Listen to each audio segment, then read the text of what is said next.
Olá, seres sinápticos! Tudo bem por aí? Eu sou a Marisa Fortes e está começando mais um Sinapticamente, com ideias inspiradoras de gente do bem que fazem as nossas sinapses se iluminarem.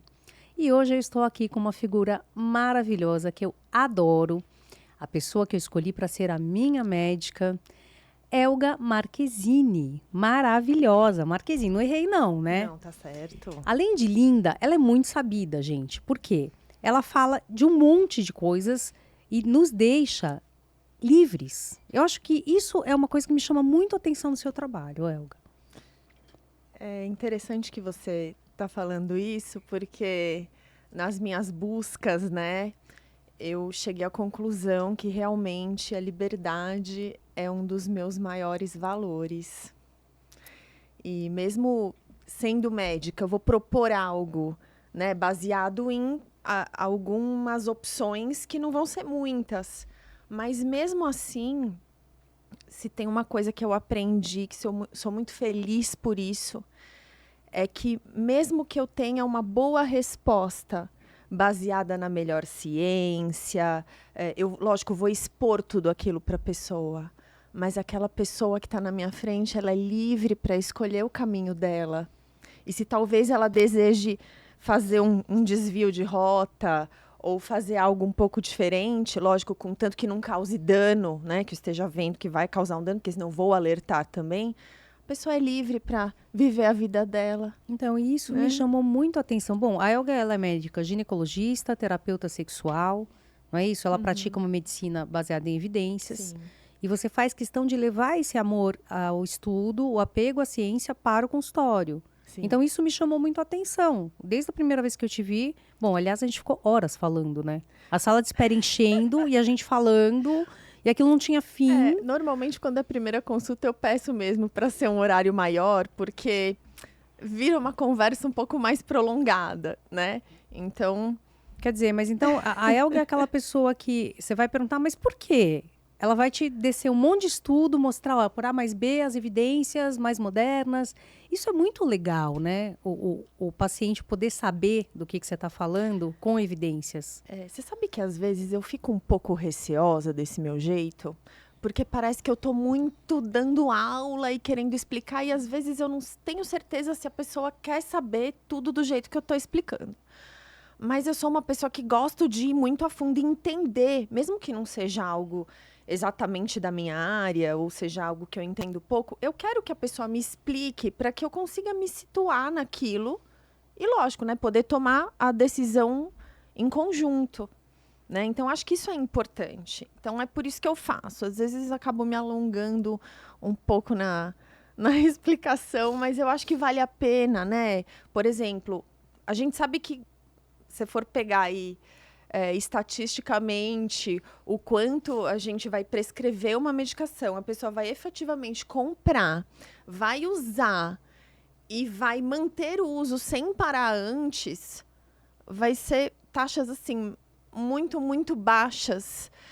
Então, eu acho que se eu puder fazer algo para melhorar a aderência do tratamento que a gente escolheu junto, eu vou fazer. Né? Isso além de estar disponível para tirar eventuais dúvidas e, enfim, acho isso importante. E assim, quando você né, escolheu a sua especialidade, a IGO e tal, o que te levou a se especializar também na terapia sexual? Eram as demandas que iam surgindo? Ou seja, a mulherada por aí tá meio insatisfeita? Como é que é esse assunto, assim? Bom, o ginecologista acaba lidando muito com essa parte de sexualidade em geral. Mas eu acho que a vida foi me levando para a sexologia e não foi um plano muito meu, sabe?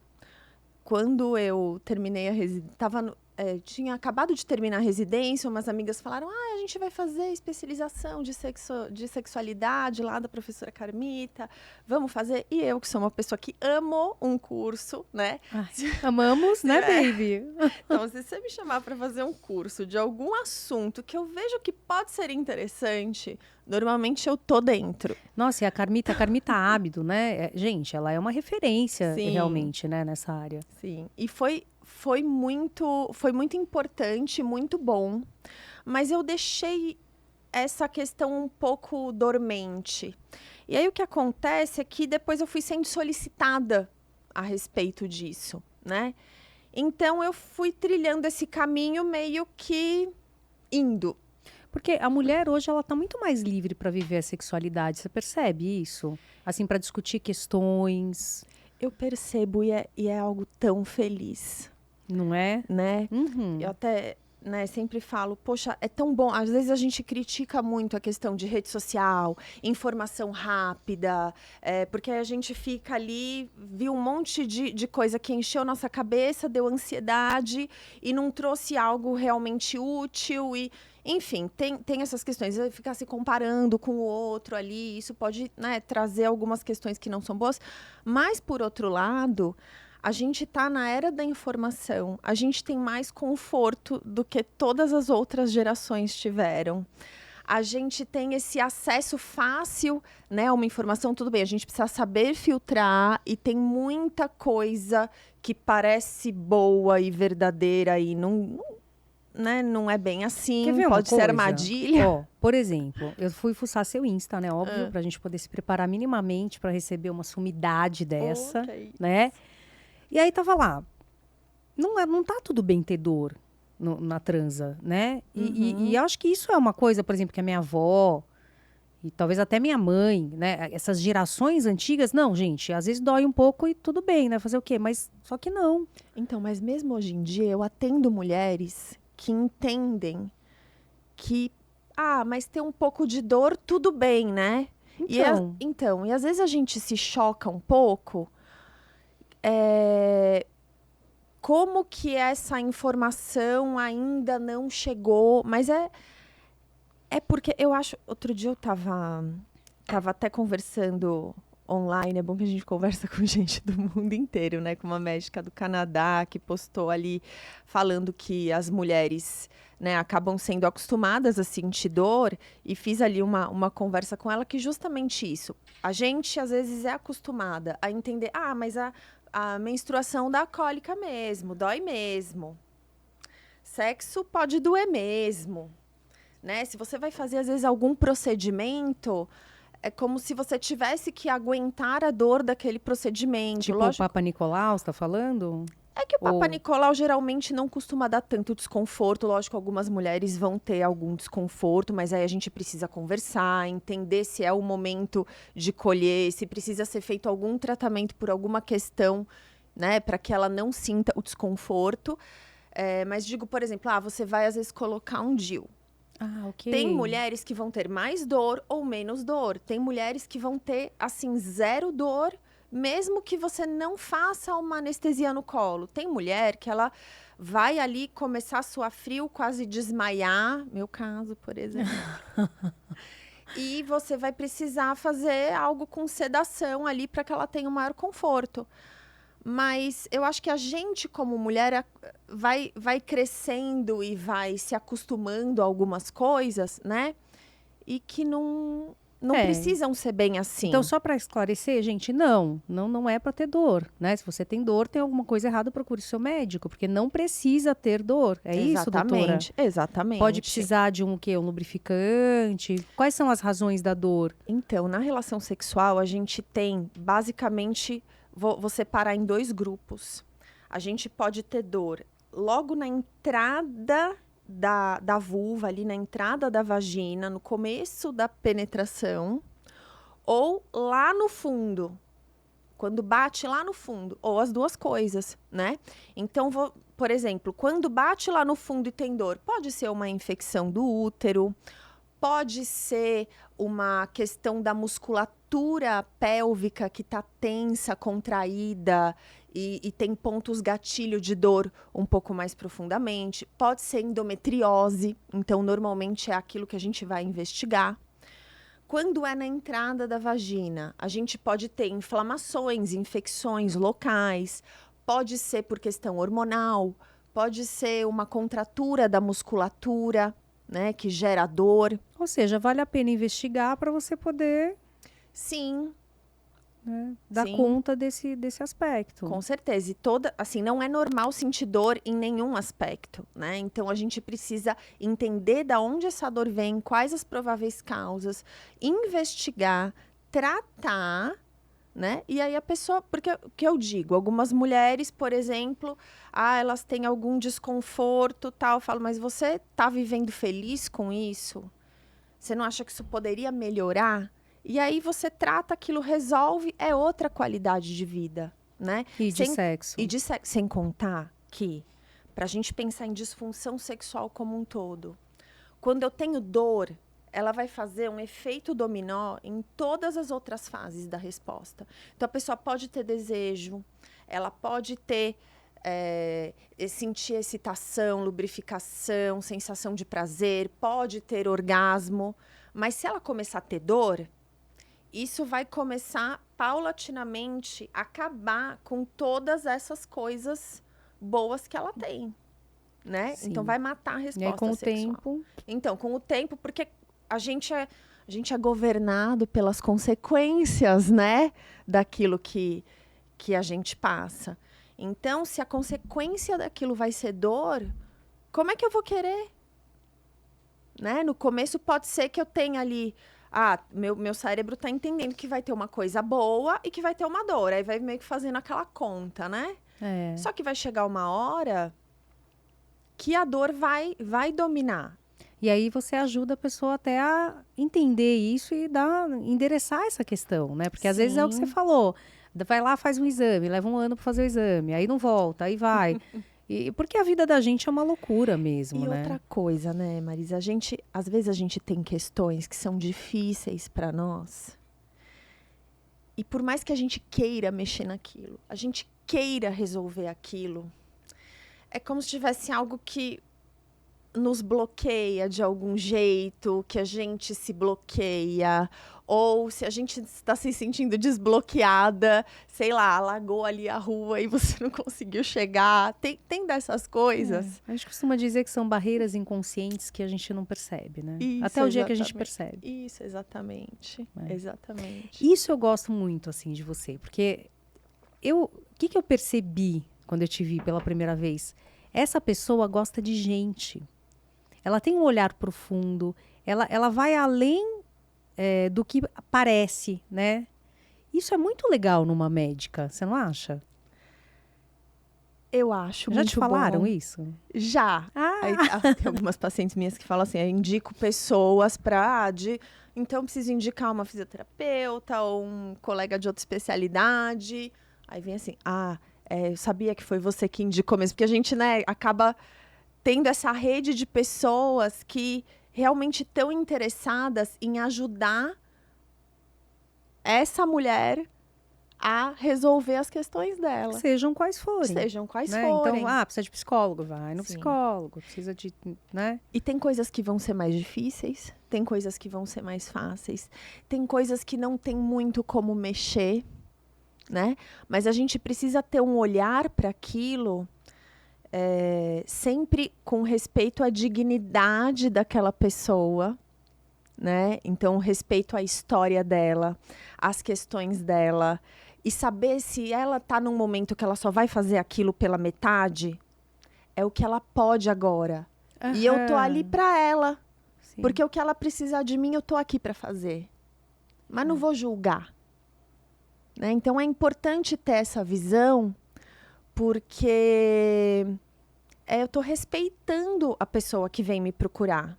Sabe que quando eu estava na faculdade, né, era mais nova, ou tinha acabado de me formar, eu era muito desesperada num certo grau de achar que eu tinha que salvar aquela pessoa de alguma maneira e às vezes meio que salvar a pessoa dela mesma de algo que ela estava fazendo, que estava se prejudicando. Mas é bom que a vida vai passando, né? E a gente vai aprendendo. E eu sei que eu preciso respeitar o caminhar de cada um. E os tempos, né? Às vezes a pessoa tá no tempo dela, fazendo o que ela consegue, o que ela pode. É lógico que eu sempre vou colocar aquele caminho, aquela chegada, aquele ponto de chegada lá na frente. Falar, ó, é assim que está acontecendo. Eu gosto de explicar bem para a pessoa entender onde é que nós estamos pisando. Então, ó, é assim que está acontecendo. Aqui estão os fatores. Então, o nosso plano é fazer X, Y, Z coisa. E nosso objetivo é chegar ali. Mas, às vezes, a pessoa não vai conseguir chegar agora, ou não quer chegar ali, ou enfim. E isso tem que ser respeitado. Como você trata, assim, tem uma queixa que me parece que tem sido cada vez maior, acho que agora as mulheres podem se queixar disso, que é a TPM. Né? Como é que é isso, assim? Porque esse é uma coisa que, como eu, por exemplo, não tenho, nunca tive, para mim é um pouco difícil entender como vocês poderiam tratar isso. Né? Eu recebo no consultório o impacto da saúde mental, que é muito grande, das relações, né? Mas essa parte, assim, hormonal, ou como é que você trata esse tema? A TPM é outra coisa que as mulheres muitas vezes já se acostumaram a ter e acham que não tem muito o que fazer, né? Mas a gente tem. A gente tem critérios que são físicos. Então, por exemplo, a pessoa sente muito inchaço. O inchaço pode ser o inchaço abdominal, o inchaço geral, dor nas mamas. Ela pode ter irritabilidade, daí já vai para, né, alguns exemplos da parte psicológica. Pode ter irritabilidade, pode ter alteração do sono, pode ter tristeza. E aí a gente vê lá, tem critérios, a gente preenche, ó, classificação aqui, pode ser a TPM. Aí vou falar TPM normal, mas não assim, né? Não é para ter, é para tratar, quer dizer, né? Quem tem é para tratar. E tem o transtorno disfórico pré-menstrual, que eu gosto de chamar de TPM das trevas. TPM das trevas. Então, assim, por que isso acontece? A gente tem a oscilação hormonal que vem com o nosso ciclo natural, né? E algumas mulheres vão ser mais suscetíveis, até por questão ali da genética delas, né? Elas vão ter essa suscetibilidade maior a apresentar esses sintomas da TPM, vão apresentar mais do que outras, né? E aí o que a gente pode fazer? A gente pode bloquear o ciclo hormonal. Vamos supor, uma mulher que ela quer uma contracepção e ela tem TPM. Então a gente pode pensar em algo que casa e resolva as duas coisas juntas, né? E uma vida sem TPM é incrível, assim, né? É muito Pelo que eu boa. ouço. Eu ouço que é um ganho em qualidade de vida, mesmo que sejam poucos dias, né, por mês e tal. Sim. É um ganho muito grande, né? Sim. Outra coisa que tem para fazer, que é o que tem mesmo uma evidência melhor, e até quando é o transtorno disfórico, né? A gente pode usar antidepressivo. Pode ser metade do mês ou pode ser o mês todo. Agora, o que tem algumas coisas de uma evidência muito menor, que são suplementos nutricionais que dá para usar. Tem também a questão de terapia, né? Porque a maneira como eu experiencio aquilo que está acontecendo comigo, a maneira como eu encaro aquilo, faz muita diferença. E a maneira como você lida, né? Então, eu tô lida. irritada, mas o que eu faço com isso, né? Isso. Tem muitas técnicas, inclusive mindfulness, para você poder entender, né? Deixar aquilo passar, mergulhar naquilo e entender que não é tão agressivo assim para você, se você não catastrofizar, talvez, essa irritação. Isso. Eu gosto muito dessa abordagem, mas é aquilo, vai depender de mulher para mulher e cada mulher na sua fase de vida atual. Então, vai ter um momento em que a mulher ela quer ciclar, ela quer sentir como ela se comporta frente às alterações hormonais. Ela quer estar mais reclusa no momento em que o corpo dela pedir, ou ela quer estar mais ativa no momento em que o corpo dela estiver chamando por isso. Ela vai querer vai querer sentir como que é a ovulação, então, né, a alteração das secreções vaginais ao longo do ciclo, ela quer se conhecer e aí ela vai lidar com isso de uma outra maneira. Tem mulher que numa outra ou em outra fase da vida, ela não quer de jeito nenhum pensar nisso, ela tá com foco em outras coisas. Trabalho, por exemplo, sabe? Como é que você manda o teu chefe para aquele lugar? Não dá, né? O ideal não, né? Melhor não, né? Mas, às vezes, é uma coisa imparável, como se diz. Então, mas né? aí a gente tem que ver qual é a necessidade da pessoa, o que a gente tem que pode melhorar, e aí partir com o plano e trocar ao longo do caminho se aquilo não estiver dando certo. Né? E quais são, assim, os desafios da sua vida? Os desafios da minha vida? Você tem? Digamos, primeiro profissionalmente, né? Quer dizer, você é uma pessoa que estuda muito, que está sempre dedicada a aprender mais e mais. Né? Quais são os desafios da sua profissão? E aí depois a gente pode ir um pouquinho para a vida. Olha, eu acho que o desafio de todo médico, que eu não sei se a gente pode encarar muito como um desafio, porque é precisar sempre se atualizar, sempre estudar. Mas, para a gente que gosta muito de estudar e de estar atrás disso, né? E o pessoal fala, né, o termo estudante profissional. Então, eu sempre fui estudante profissional, o que algumas vezes pode se tornar uma dificuldade mesmo por conta disso, né? Mas isso é algo que é muito importante e faz parte da profissão, né? Agora, o quanto a gente vai estudar, e às vezes uma dificuldade para mim é que eu começo a abrir muito meu leque, estudar umas coisas que vão ficar muito fora do meu escopo, mas muitas coisas, no fim das contas, eu vejo que dá para agregar ali, jogar no meu caldeirão de bruxa, mexer bem e porque usar. Se a gente pensar, né, na pessoa que nos procura como um ser integral, que tem muitas partes, eu acho que é legal saber um pouquinho de cada coisa também, além da tua especialidade. Por exemplo, você foi fazer TCC. Fui. Né? Porque para poder entender essas questões relacionadas à situação, pensamento, emoção, comportamento, respostas fisiológicas. Sim. E que é esse jeito tão direitinho, né, de raciocinar e de poder explicar como aquele processo mental acontece, né? E só que aí, ao mesmo tempo, eu não consigo não ter toda a minha vertente de existencialismo no meio disso, né? Que eu acho que acaba sendo, pelo menos nos últimos anos, o tônus com que eu enxergo a vida, sabe? Então... ajuda muito. E tem umas coisas, né? Então, por exemplo, essa coisa de estudar e trazer novidades. Também, fuçando no seu Insta, eu descobri uma coisa que eu nunca tinha ouvido falar, que é uma calcinha que protege na hora do sexo oral, é isso? Então, isso que tem é fora. Isso, isso tem fora, criaram fora, que a gente não tem. Porque quando a gente vai orientar como que você se protege contra uma infecção sexualmente transmissível no sexo oral, se for no pênis, você vai colocar um preservativo. E se for na vulva, o que você faz? Então, se você for ter penetração com o dedo, a orientação é que use ou luva ou uma dedeira, né, de látex para fazer a barreira.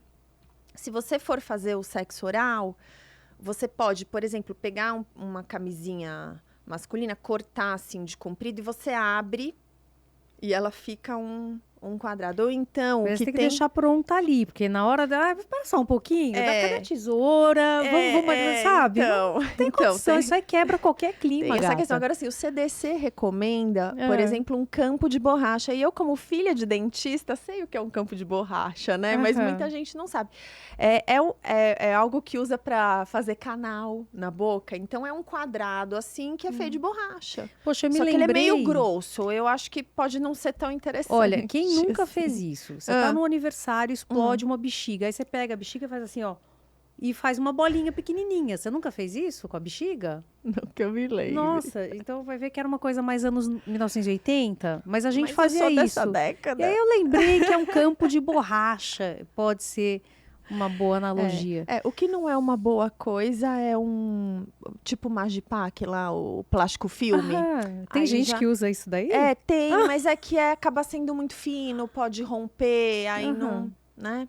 Então, Mas e vindo um pouquinho pra vida real, assim, porque, cara, de verdade, eu não sei se alguém vai ter uns campos de borracha ali pra fazer isso. Eu nunca ouvi falar disso. então, assim. por isso que muita coisa relacionada ao sexo, a gente, às vezes, mesmo sabendo como se proteger, ou tendo muita informação, ainda muita coisa pode ficar solta, né? Assim, eu não consigo imaginar, por exemplo, na adolescência, a menina tirando o campo de borracha do bolso da calça jeans e falando, vamos lá. Então, O quê? você Né? sabe que eu lembro quando eu tive aula de educação sexual, o que que era? Eu não sei se mudou muito, não tô tão a par, mas era basicamente falar, né, de infecções sexualmente transmissíveis, As prevenção fotos. de gestação indesejada, são coisas importantes, e aprender a colocar a camisinha na banana. Isso E é um é clássico. E Isso é um isso. clássico. Agora, uma coisa que a gente precisa muito endereçar, né, para quem vai começar a vida sexual, a gente precisa orientar a pessoa como que ela sai de enrascada. Ou como que ela se posiciona frente ao outro, porque acaba sendo um combinado ali, né? Espero que hoje tenha mais abertura e liberdade para fazer isso, né? Então, mas pensa uma pessoa totalmente inexperiente, com a ansiedade, os hormônios à flor da pele. Vergonha. E às vezes aquilo, ai, mas se eu disser algo, o que, que o outro vai pensar de mim? Super. Não é? Ou assim, será que eu vou estar sendo careta de falar certas coisas? Então, a gente precisaria fazer com as adolescentes, né, os adolescentes, uma conversa justamente poder fazer um role-playing mesmo. Se acontecer tal situação, como você acha que você iria se sentir? Aí a pessoa fala tal coisa. Você fala o quê? Boa. Né? Porque aí quando aquilo acontecer na vida real, ela já vai estar meio preparada. Porque senão, por exemplo, a pessoa é pega de surpresa. Ela tá ali no maior love, com a pessoa que ela ama. E tudo maravilhoso, e aí o preservativo. Ah, não, mas então se você me ama, mas a gente tá tudo bem, vai usar preservativo pra quê? Você Meu tá Jesus. tomando pílula, você não. E a gente sabe que tem esse tipo de proposta. Super. Então, a educação sexual, lógico, passa por tudo aquilo ali que a gente falou antes, mas passa por esse desenvolvimento desse conceito que seria competência sexual, se é que eu estou traduzindo bem do Faz inglês, sentido. que é justamente a pessoa ir para isso. Psicoeducada. Isso, psicoeducada, com suas ferramentas, com o entendimento do que aquilo pode ser, porque aí isso tem estudo, né, mostrando que quem começa um pouco mais tarde, não tão cedo, até porque, né, pode ter um preparo melhor, né? E com esse preparo melhor mesmo, vai ter menos experiências ruins ou mais experiências boas, menor risco mesmo de ter uma gestação indesejada, uma infecção sexualmente transmissível. Agora, se nem entre a gente, que já é adulto e muitas mulheres... É que as mulheres das outras gerações talvez sejam mais... Menos experiente, né? digamos assim. É um assunto muito mais tabu, né? Ah. Mas se nem às vezes a gente, e eu falo também por mim, não se dá conta de certas coisas sobre si, e depois vai perceber, e depois, né? Porque a gente também não tem tempo para nada, né? Imagina se uma pessoa ali nova que tá com a cabeça em tantas outras coisas, né? No romance, no amor, em ter alguém. Experiências inéditas. Isso. Né? Então, tem todo um outro contexto social envolvido que vai tirar o foco de si. Mas muitas o vezes. que eu fico assim, até meio assustada, pensando, é que eu não sei nem se eles sabem que precisa proteger na hora do sexo oral. Porque eu acho que muitas pessoas não sabem. eu acho também, adolescentes principalmente. Porque ninguém vê no filme, né, o cara vai lá fazer o sexo oral. Sabe aquela sugestão no filme que tem? Não, mas no filme Aí alguém tira a para. camisinha e põe... Eu não sei se tem... É só na hora da penetração que você vê no filme Mas isso. o filme tem... Não, Você tem tá aquela assistindo coisa... lá os filmes de Hollywood, que daí vai ter a cena, vai ter ninguém para pôr preservativo. Eu acho que eu nunca vi um. Então, você percebe? Nesse caso, a arte não imita a vida, porque é o que deveria ser, não era? Mas aí tudo bem, tem licença poética, né? É. O que é importante, acho que esse tipo de abordagem com essa psicoeducação, como você bem colocou, eu acho que são a chave. E outra coisa, né? Primeira coisa, partir dos pais. Sim, ter essas conversas, né? Então, né, ter a porta aberta. Agora, às vezes, os pais não estão prontos eles para ter essa conversa. E tem questões deles que eles precisariam abordar, entender, né? Para poder conversar com aquele filho de uma maneira a não dar uma espantada. E eu acho que é uma coisa assim também, que depende do temperamento do filho, de como ele é. Por exemplo, não sei se podia fazer, eu vou falar. Eu tenho um filho de 14 anos que é uma graça, ele fala tudo. Ele fala, né, ele é super aberto. Eu acho isso incrível, né, sobre a sexualidade dele. Eu acho isso incrível.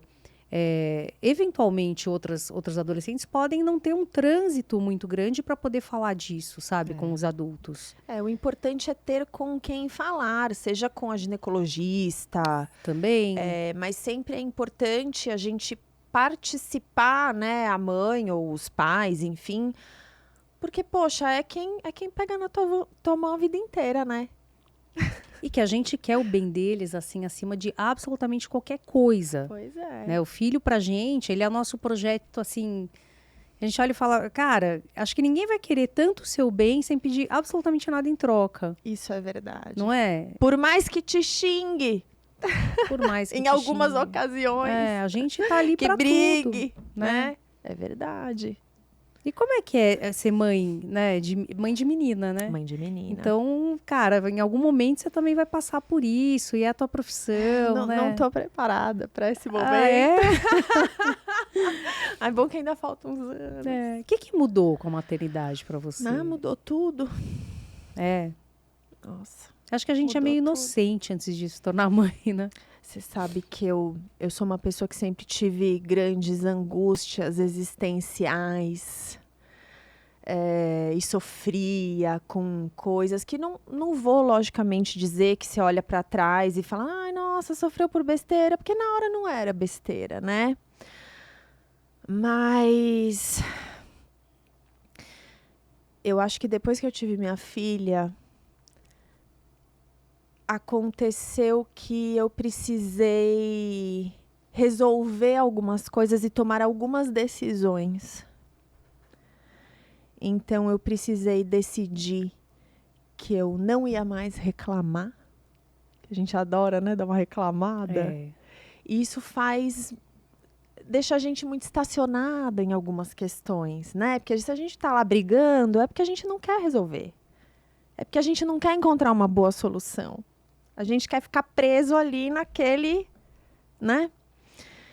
E isso tem muito a ver com a questão do estoicismo, do amor fati, né? Que é você amar o seu destino, você concordar com tudo que é, o que foi, o que será, que é um exercício diário, que não é fácil, porque lógico que a gente tem nossos sonhos, nossos desejos, mas tem muita coisa, e eu até arrisco a dizer que talvez a maioria das coisas que não vão se enquadrar dentro do nosso quadro de sonhos, do nosso... Nós somos contrariados frequentemente nas nossas expectativas e fantasias acerca das coisas. Fantasias, exatamente. Né? Então, poder ter tido essa perspectiva e ver que eu cheguei num momento da minha vida que eu tinha que realmente crescer definitivamente. E aí eu vi que tem tanta coisa que você precisa tomar uma decisão. E às vezes não é muito claro, né, inicialmente, mas aí a gente vai elaborando e percebe que é aquilo. às vezes aceitar, né? Porque as pessoas confundem aceitar com se conformar. Porque É muito diferente. E eu sempre tive muito isso, porque eu falava, meu Deus, mas eu vou ter que concordar com isso. Aí eu falei, vou passar a minha vida resignada. Queria morrer de catapora. Não. Aí eu cheguei à conclusão que quando a gente concorda com amor, você não precisa se resignar. Uhum. Até porque isso também é ver como diante da vida a gente é pequeno e não tem poder sobre aquele fato. Você teve uma questão, né? Na tua família, enfim, de lidar com dificuldades, e esse programa é muito sobre isso, né? Como que a gente lida com dificuldades e transcende? Quais as virtudes que a gente tem que recrutar para poder transcender os assuntos? E aí você está falando que é uma decisão. É decisão. E a decisão é uma coisa que coloca a gente não num pedestal de arrogância, de nossa, então, porque não é, porque a gente precisa ser tão humilde e pequeno e decidir que a gente vai dar um passo, que eu vou passar daqui para cá e agora eu vou estar ali. E aí você decide, você vai. Se der medo, vai com medo mesmo. Vai com medo mesmo? E então essa postura interna de ver a vida de uma outra maneira, eu acho que foi um grande ganho, né, que a maternidade me trouxe. É aquela questão, né, eu cheguei a uma conclusão, acho que eu tinha até comentado disso com você, que eu percebi. Eu sempre achei que eu vivia um pouco no futuro, mas eu achava que era maravilhoso você viver olhando para frente, porque a gente não tem que ficar chorando leite derramado, você tem que ir, que é aquilo, né? Então eu decido fazer um negócio, eu sou um trator, vou, atropelo tudo, sai fazendo. Mas eu vi que eu vivia num futuro que nunca existiu. Como assim? Quando eu olhava para trás, eu via que parece que eu não tinha vivido aquele momento lá. Que quando eu estava lá, eu estava olhando no futuro. Mas aí, quando o futuro chegou, não é o que eu estava vivendo que seria, né, o que eu havia imaginado ou o que eu estava fantasiando isso. Porque aí é outra coisa. Então, de que me serviu? Quando eu olho para trás, às vezes vejo algumas fotos e falo, gente, mas eu era de tal jeito, eu achava que era de outro. Agora eu vejo como eu estava feliz ali e na hora eu nem percebia muito. Como aquela situação ali foi boa, maravilhosa, mas parece que na hora eu não estava ali, no palpável do momento. Então, o que você está falando é que a gente precisa buscar viver as experiências, positivas ou negativas, com um olhar muito atento da atenção plena, de estar ali. Exato. Para poder tomar consciência do que está acontecendo, né? E no futuro até compreender esse futuro como uma consequência daquele momento. E poder tomar a decisão que o momento pede, né? Mas sem ficar olhando também para trás, porque se a gente concorda com o que foi e a gente vive o presente, na hora que eu olhar para trás, tá tudo em paz, né? Você faz as pazes com o passado. Faz as pazes. E faz as pazes com o presente também, né? Porque aquilo que eu estou vivendo agora, então eu preciso ser feliz agora. Não, ai, nossa, eu estou sofrendo, aqui tá difícil. Ai, mas lá na frente eu vou ser feliz. Mas lá na frente eu vou consertar isso aqui. Ou então, o relacionamento X, ai, não dá tempo de olhar isso aqui agora, não. As coisas vão correndo ali, lá na frente vai estar tudo certo. E a gente observa muito isso também, né, no consultório, dessa necessidade da gente ter muita clareza dos passos que a gente está tomando, para poder não se perder no futuro. Pois é. É muito interessante isso. Eu acho que essa coisa da gente se afastar um pouco e olhar para a coisa que está agora aqui, né? Essa coisa do mindfulness. Então, eu olho sem julgar, entendendo, vivendo aquilo. E se for para doer, eu vou viver a dor. Lógico que eu quero ser feliz. Mas tem coisa que eu vou precisar lidar com essa angústia.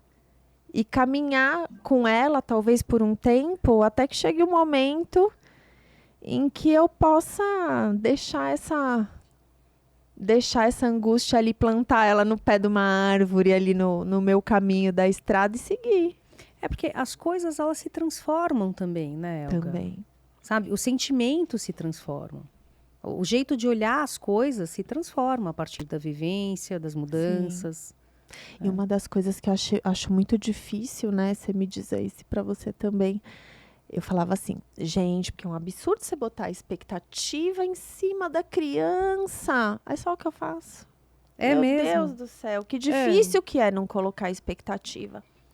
Porque, de novo, quando a gente engravida, a gente fica imaginando, primeiro que a gente fica louco para conhecer aquele serzinho ao vivo, né? E aí depois a gente quer tão bem a ele que a gente tem sim expectativas de que eles sejam felizes. E para ser feliz nesse mundo maluco, o que você precisa? Então, mas aí para ser feliz, vai ser do jeito que eu acho na minha cabeça e que não deu para mim e que daí eu quero que ela faça aquilo que não deu para mim. Eu sei que a gente acaba muitas vezes até cumprindo alguns sonhos dos nossos pais. E muitas vezes o nosso coração clama por aquilo, mas de um lugar que faz parte da nossa verdade mesmo. É maravilhoso. É verdade. Agora, quando aquilo tá dissonante ali, né, não tá concordando com o que tá dentro da gente, isso pode ser um conflito imenso. E aí, como é que você faz para lidar com isso, assim? Com esse conflito? Tô aprendendo, né? Às vezes eu acho um pouco difícil, porque acho que uma das coisas que a gente precisa ter, né, com os pacientes, com o filho, com os amigos, quando a gente tá ali numa posição, né, claro que com o filho a gente tá mesmo numa posição superior, mas a gente precisa confiar que o outro vai dar conta. Porque senão o jeito que eu coloco aquilo ali pro outro, eu tô, sabe, meio que parece que a gente internamente diz, não, acho que você não aguenta isso aqui não, então deixa eu resolver para você, te falar o que é. Então, o que é aquela pessoa? Ela é um negócio vazio que eu deposito as minhas coisas ali e aí ela segue porque eu tô dizendo que vai ser o bom, por mais que eu saiba que possa ser bom. Eu acho que a força da vida, a força da vida faz com que nós precisemos, de fato, confiar que os nossos filhos têm, sabe, estrutura para dar conta do que quer que seja quando chega o momento. Eu acho que a grande sabedoria é saber quando é esse momento. Acho que é aquilo, né? Para cada fase vai ter o que pode ser esperado, né? Mas essa angústia do futuro, me pega um pouco. Eu preciso trabalhar melhor nisso. Que, né, de um tempo para cá, viver o presente e me alegrar no presente tem sido um propósito que eu tô conseguindo cumprir mais do que eu achava que eu ia conseguir. Ai, que bom! Né? Não tá perfeito, lógico.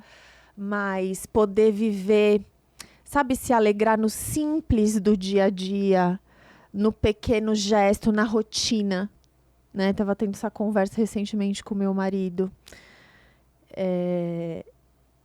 Poder se alegrar na rotina. Né? Até em sexologia, às vezes, o que a gente faz? É como se a gente fosse abominar a rotina. Você quer ver o demo, mas não quer ver a rotina. Porque a rotina que mata todo o seu desejo sexual e o seu isso e o seu aquilo. Mas depende muito de como a gente encara. Porque quem que não vai ter rotina? Então, mas é verdade que dá preguiça fazer sexo? Como é que é a relação preguiça-sexo? Algumas mulheres vão ter essa queixa mesmo de preguiça. Mas só mulher? Homem também. Porque isso é um mito. Homem também tem preguiça, eu digo as mulheres porque eu atendo mulheres, né? Mas sim, homens e mulheres. Aliás, vamos deixar algo bem claro aqui quanto a desejo sexual, que é importante. Ai, quero saber disso. Culturalmente, se todo mundo tivesse que apertar um botão, quem tem mais desejo, homem ou mulher? Ia todo mundo achar que era homem. Por quê? Porque culturalmente é colocado, né, de uma maneira que o homem pode demonstrar mais isso. tem uma liberdade sexual para o homem maior, né? Nesse sentido, que para a mulher teria que ser algo um pouco mais te controla, mais recatada, mais, né? Mas isso é uma questão cultural.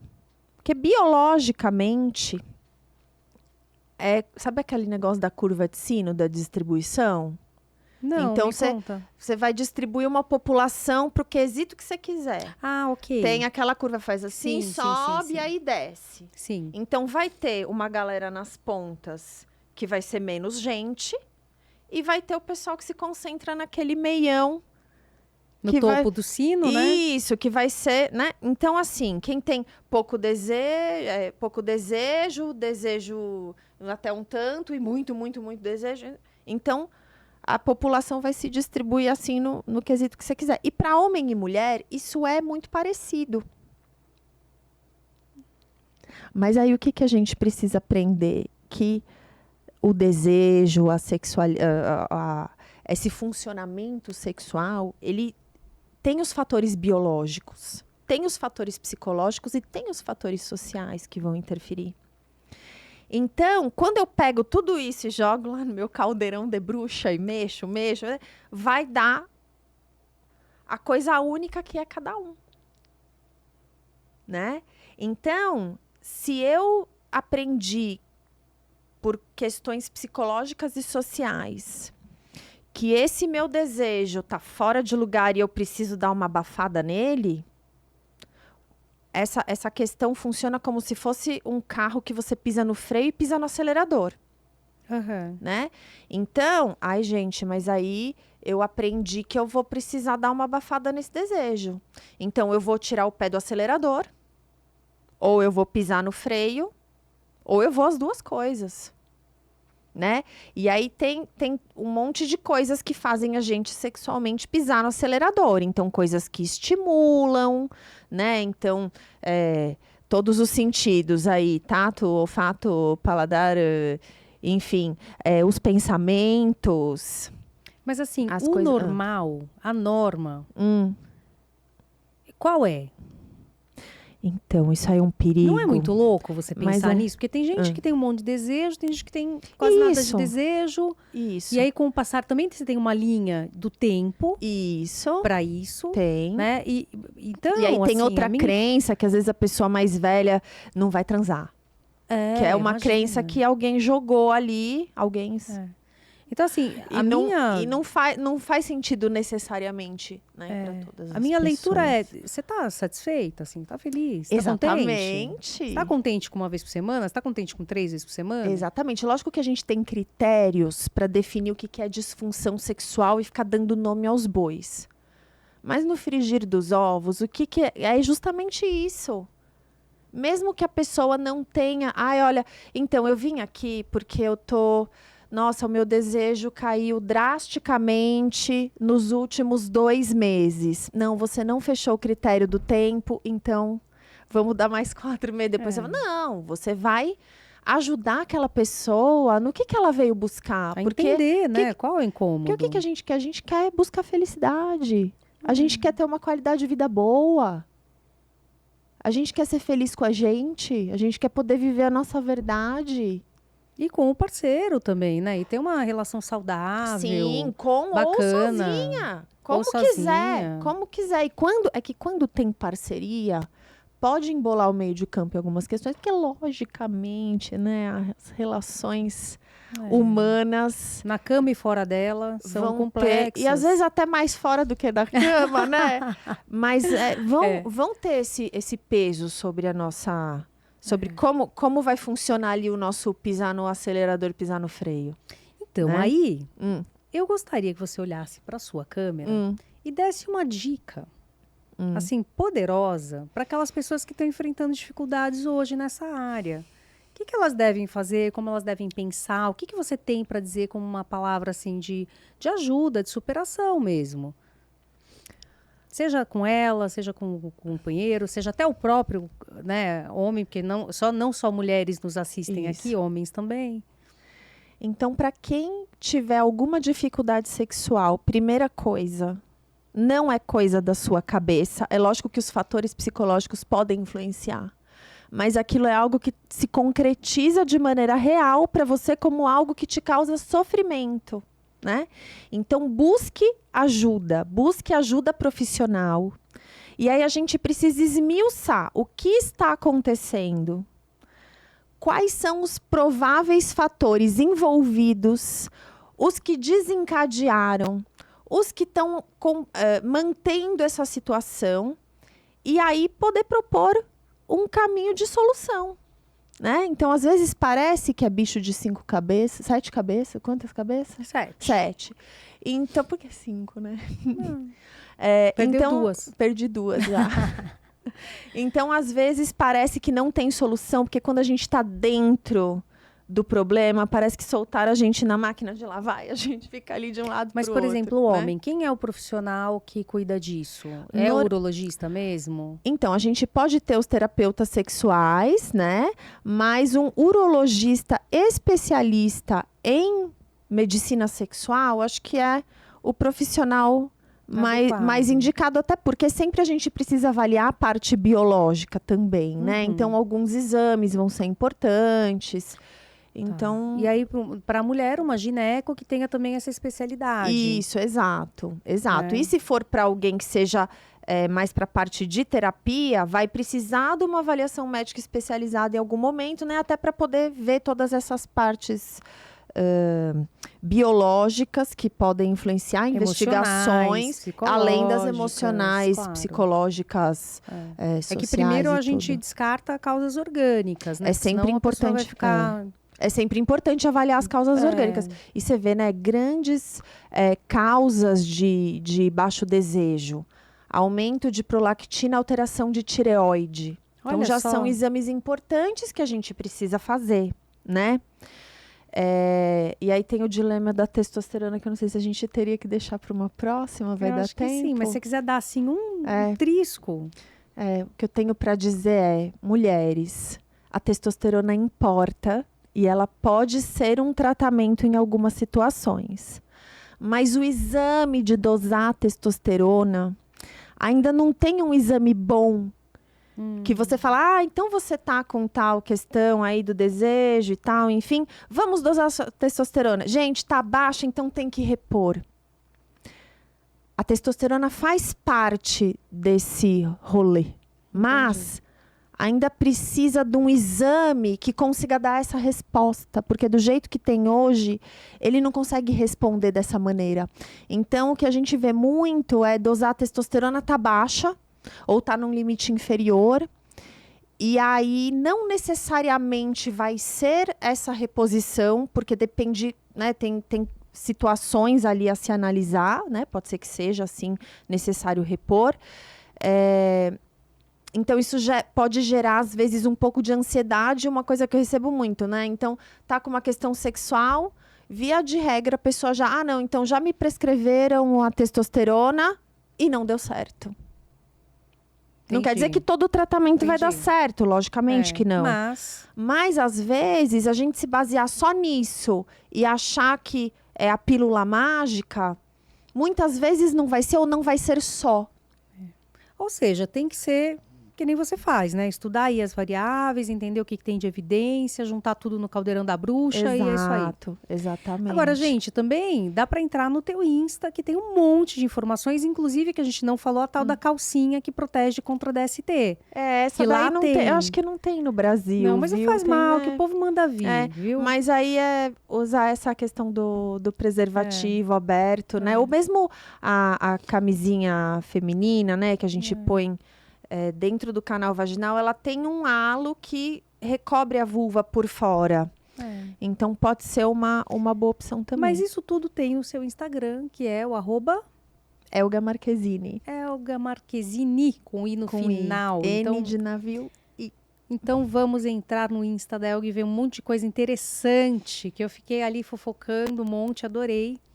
E adorei ter você aqui. Muito obrigada pela sua presença maravilhosa. Muito. Minha médica do coração para sempre, se Deus quiser. I love you. Obrigada, eu também, super obrigada. Tenho muita admiração por você. E eu por você. Obrigada. Estamos juntas. E é isso aí. Esse foi mais um Sinapticamente. Adorei ter você comigo, conosco. Agradeço muito pela sua presença e lembra, cuida de você.